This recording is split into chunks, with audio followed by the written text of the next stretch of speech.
तो तारिक जमील साहब का तो सारे का सारा प्रोग्राम तो मर गया, क्योंकि जब वो ये कह रहे थे कि बदतमीज है तो वो खुद बदतमीजी कर रहे हैं। बाबे तशाई कोई नहीं, ये बहुत बड़ी गुमराही है। और भट्टी साहब ने ये जितनी गुफ्तगू की है वो मेरी वीडियो से लर्न करके उन्होंने सारे क्वेश्चन लिखे थे।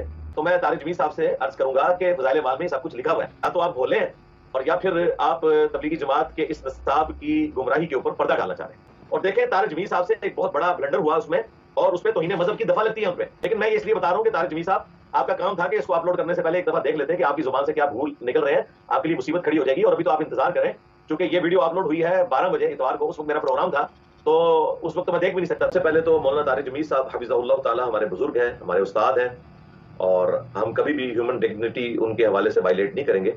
अगरचे उन्होंने गुफ्तगू करते हुए अपने बुजुर्गों के गुनाहों को छुपाने के लिए और सवाल गंदुम और जवाब चना देते हुए मेरे मुतालिक जिस तरीके से गुफ्तगू की, वो उन्होंने ह्यूमन डिग्निटी को वायलेट किया। यानी वो जो बात खुद सिखा रहे थे उस पर उन्होंने खुद तो अमल ही नहीं किया। उन्होंने इरशाद भट्टी साहब जो हमारे भाई हैं उन्हें जवाब देते हुए कहा कि ये तुमने मिर्जे से सीखा है। तो तारिक जमील साहब का तो सारे का सारा प्रोग्राम तो मर गया, क्योंकि जब वो ये कह रहे थे कि बदतमीज है तो वो खुद बदतमीजी कर रहे हैं, मिर्जे लफ्ज बोल रहे हैं। मेरा नाम है इंजीनियर मोहम्मद अली मिर्जा, और अगर कहना था तो मिर्जा साहब कहते, वो भी उन्होंने कहा है। लेकिन यहाँ पे जब उन्हें अंदाजा हुआ कि मेरे पास भट्टी साहब की बातों का जवाब नहीं है, और भट्टी साहब ने ये जितनी गुफ्तगू की है वो मेरी वीडियो से लर्न करके उन्होंने सारे क्वेश्चन लिखे थे, और उन्होंने सिर्फ मेरी वीडियोस पे एतबार नहीं किया, उन्होंने वो फिर किताबें खरीदी और उन पे वो सारी चीजें मार की।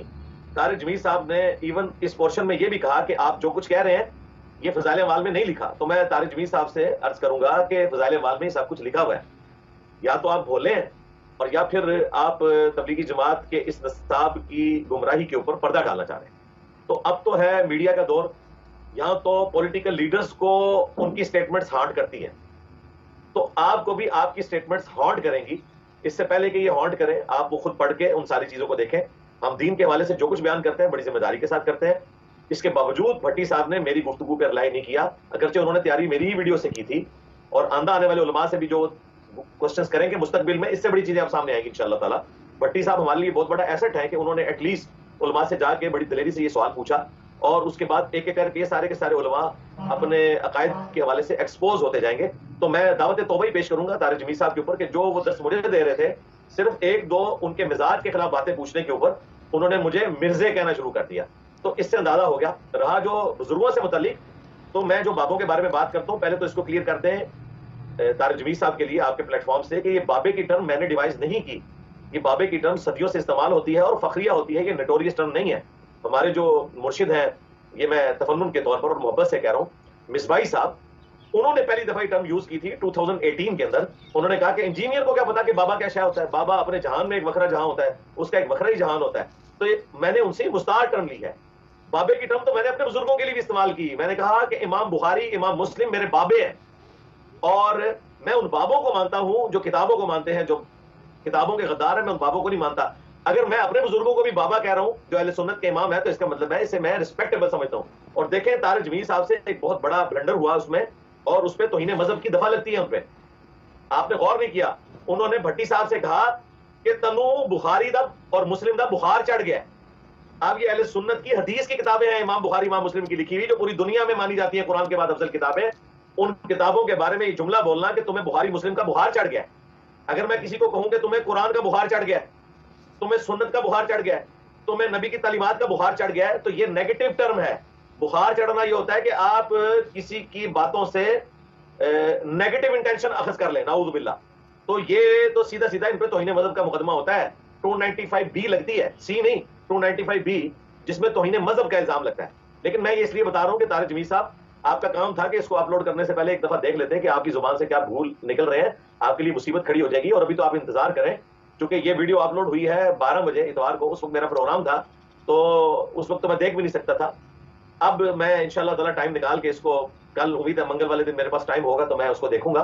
तो इंशाल्लाह नेक्स्ट संडे को मैं पूरे का पूरा इसका लॉजिकल पोस्टमार्टम करूंगा। लेकिन आपके प्लेटफॉर्म से कुछ बातें तो मेरी तरफ से पहले ही उन तक पहुंच गई। और आखिरी बात जो इन्होंने कहा कि बाबे शाही कोई नहीं कहता है, मैं बाबों की तालीमात की वजह से कहता हूं। मैं बाबों के बारे में हमेशा कहता हूं कि वो फौत हो चुके हैं, हमारे सामने होंगे तो हम बाई नेम उन पर फतवा लगाएंगे। लेकिन चूंकि आप लोग ये क्लेम करते हैं और आप लोगों के मुनाजरे लड़ते हैं कि उन्होंने चिश्ती रसूलुल्लाह, थानवी रसूलुल्लाह, शिबली रसूलुल्लाह सही पढ़वाया, ये मार्फत की बात है। तो फिर मैं कहता हूं for the sake of argument अगर उन्होंने ये कलमे अपने नामों के पढ़ाए हैं तो वो दज्जाल है, क्योंकि बुखारी मुस्लिम में हदीस है क़यामत से पहले 30 झूठे दज्जाल पैदा होंगे, और अगर उन्होंने नहीं पढ़वाए तो वो अल्लाह के हुजूर बरी हैं। तो इन्होंने मेरी बात आउट ऑफ कॉन्टेक्स्ट सुनी होगी, मैं हुस्न ज़ान रखता हूं कि जानबूझ के इन्होंने ये नहीं किया। तो मैं इनको इंशाअल्लाह ताला आपके प्लेटफॉर्म से भी क्लैरिफाई कर रहा हूं, आंदा भी करूंगा। और इसमें आखिरी बात, ये खुद कहते थे कि बड़े से बड़ा गौस कुतुब अब्दाल किसी सहाबी के घोड़े के कदमों की खाक के बराबर भी नहीं। तो ये तो खुद कहते थे कि सहाबी के घोड़े के कदमों की खाक जैसा है ही कोई नहीं, गौस कुतुब अब्दाल थे शाही कोई नहीं।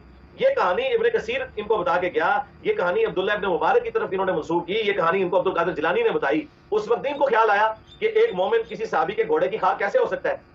तिरमिज़ी और इब्ने माजा में हदीस है कि एक आम मोमिन भी उसकी हुर्मत काबे से बढ़कर है, तो एक मोमिन क्या किसी सहाबी के घोड़े के कदमों की खाक हो सकता है? ये बिल्कुल जाली बात है। तो मेरा नारा तो इससे सॉफ्ट है, मैं तो कहता हूं मेरे नबी सा है ही कोई नहीं, तेरे बाबे तेशाही कोई नहीं। हम तो नबी इस्लाम वर्सेस बाबा लाते हैं, ये तो बाबों को घोड़े यानी जानवरों के कदमों की खाक कहते थे। तो इनका नारा तो बड़ा इनको हजम हुए में था, मैंने तो इनको एक्सपोज कर दिया अल्हम्दुलिल्लाह। इस रमजान मुबारक में हर उस टॉपिक के ऊपर डिस्कशन की है जो उलमा की भी कॉम्पिटेंसी नहीं है, चाहे वो सियासत से मुतल्लिक हो, सोशल वैल्यू से मुतल्लिक हो, सोशल एथिक्स से मुतल्लिक हो, डोमेस्टिक वायलेंस से मुतल्लिक हो। कहीं आपने मेरा कोई तुंदो तेज लहजा देखा? कल को आप दुरूद शरीफ की मजलिस कोई रख लेंगे, फजाइल पे बात करेंगे, तो आपको मेरा लहजा इसी तरह का नजर आएगा।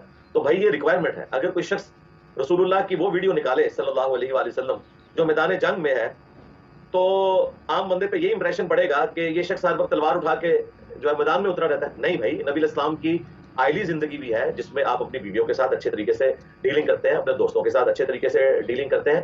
तो टॉपिक टू टॉपिक डिपेंड करता है। जिस टॉपिक पे मैं बोल रहा हूँ इस टॉपिक पर तो ये लोग बात ही नहीं करते, उस टॉपिक का तकाजा ही है। और प्रैक्टिकली मैंने इस अंदाज के जरिए अल्लाह का शुक्र है दुनिया में तब्दीली ला के बताई है। अगर ये अंदाज मेरा दुनिया में तब्दीली ना लाता तो आप बात करते।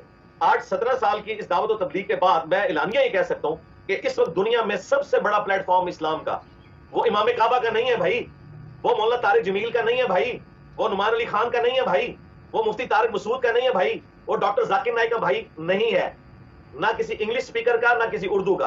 वो प्लेटफॉर्म हमारा है जिसकी ना कोई चंदा बुक, ना कोई मदरसा, ना कोई फिरका, ना कोई टीम, ना कोई रिसर्चर्स, एक अकेला बंदा सच्चाई के साथ उठा है और सब पे छा गया। और इस वक्त आप देखें 8 चैनल्स के ऊपर मेरे प्रोग्राम पैरेलल में चल रहे हैं, मैं 1 रुपया चार्ज नहीं करता अल्लाह के फजल से किसी चैनल से। तो ये मेरी सच्चाई है अल्हम्दुलिल्लाह। और आखिरी बात, अगर कोई चाहता है कि कोई और अंदाज भी है इस टॉपिक को एड्रेस करने का, तो भाई मैदान खुला है, आप आए और आप अपने अंदाज से उस दावत को फैला के बताएं, फिर आप हमें आके बताएं। हम कभी को वल्गर बात नहीं करते, लेकिन ये अंदाज आंखों में आंखें डाल के बात करने का सिर्फ इन्हीं टॉपिक्स के ऊपर है। जिन टॉपिक्स में सॉफ्ट चीजें हैं तो मेरी वीडियोस रिकॉर्ड है अल्हम्दुलिल्लाह। और अगर आज वो दौर है कि जब कोई बेटा भी अपने बाप से तल्ख बात नहीं सुनता, तो ये कैसी तल्ख बात है कि इंजीनियर से टीनेजर सुन के मुतासिर होकर हक बात को कबूल कर रहे हैं, वो तो अपने बाप की तल्ख बात नहीं सुनते। तो ये खास टॉपिक्स हैं जिनकी रिक्वायरमेंट होती है। अगर कोई समझता है कि वो अच्छे तरीके से कर सकता है तो वो करे। तारिक जमील साहब इन टॉपिक्स के ऊपर बात करके बताएं। भाई उन्होंने तो सिर्फ एक हदीस बयान की थी ना, तो मुझे खुद उन्होंने बताया मुझे कत्ल की धमकियां मिली हैं। मन कुन्तु मौलाहु फहाज़ा अलीयुन मौला, हदीस मुतवातिर है कि जिसका मौला मैं उसका मौला अली। ये हदीस जामिया तिरमिज़ी में है, सुनन नसाई अल कुबरा